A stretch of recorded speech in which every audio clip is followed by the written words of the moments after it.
एक बार एक बालक काशी से पढ़ करके आया, अपने पिताजी के पास आकर के बोला, पिताजी मैं सब कुछ पढ़ के आया हूं, आप जहां से चाहो पूछ लो।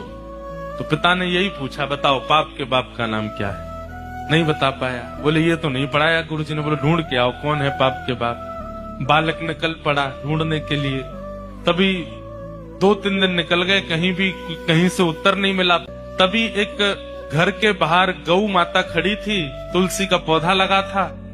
बालक ने सोचा किसी वैष्णव का घर है, 2-3 दिन हो गए कुछ खाया पिया नहीं, यहाँ पे कुछ पा लेता हूँ। उस घर में जैसे ही प्रवेश किया, वो किसी वैष्णव का घर नहीं था, एक वैश्या का घर था। तो वैश्या ने जैसे ही बालक को देखा, ब्राह्मण बालक के हाथों में वेद लगे हैं, तुरंत वैश्या आई जल का पात्र लेकर के।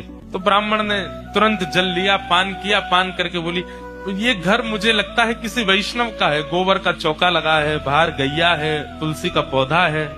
वैश्या बोली वैष्णव का तो नहीं पता मैं हूं कि नहीं, पर मैं एक नगर वैश्या हूं। जैसे ही कहा नगर वैश्या, ब्राह्मण बालक तो तुरंत बाहर गया, वमन करने लगा।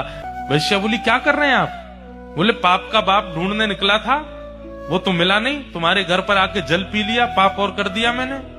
जैसे ही सुना कि पाप के बाप को खोजने निकले थे, वैश्या ने मन में सोचा ज्यादा दूर नहीं जाने दूंगी, यहीं मिलाती हूं। अब भगवान जल पी ही लिया है आपने, पाप तो हो ही गया आपसे, अब तो आपको जाना पड़ेगा, नदी स्नान करनी पड़ेगी, जनेऊ बदलनी पड़ेगी, तभी आप शुद्ध होगे।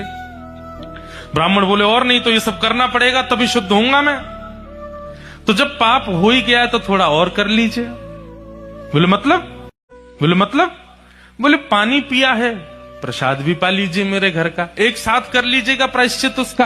ब्राह्मण बालक तो लाल वर्ण का हो गया उसका चेहरा, तुम कह कैसे सकती हो मुझसे, मैं तुम्हारे घर का भोजन करूंगा। वैश्या बोली कितने दिन हो गए आपको घर से निकले? बोले 3 दिन हो गए। कुछ पाया? बोले नहीं पाया। अब पाप का बाप पता नहीं कल मिले परसों मिले, कब मिलेगा, कब तक भूखे रहोगे आप, कुछ पा लीजिए। मैं कहीं और पालूंगा, तेरे घर का नहीं पाऊंगा।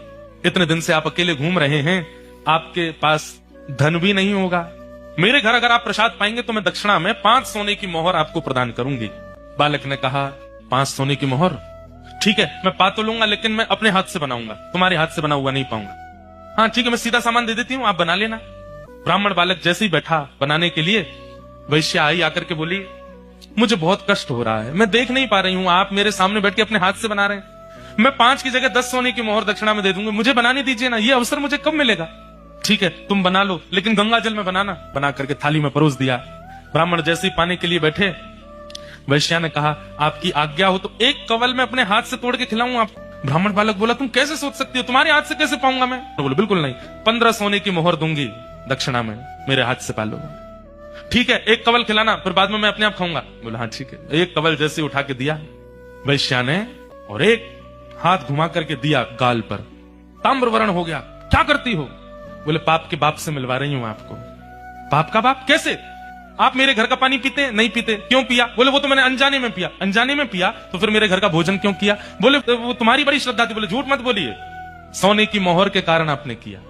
5 सोने की मोहर के कारण मेरे घर का भोजन स्वीकार कर लिया, 10 सोने की मोहर के कारण मेरे हाथ का बना स्वीकार कर लिया, और 15 सोने की मोहर पर आप मेरे हाथ से खाने तक को राजी हो गए।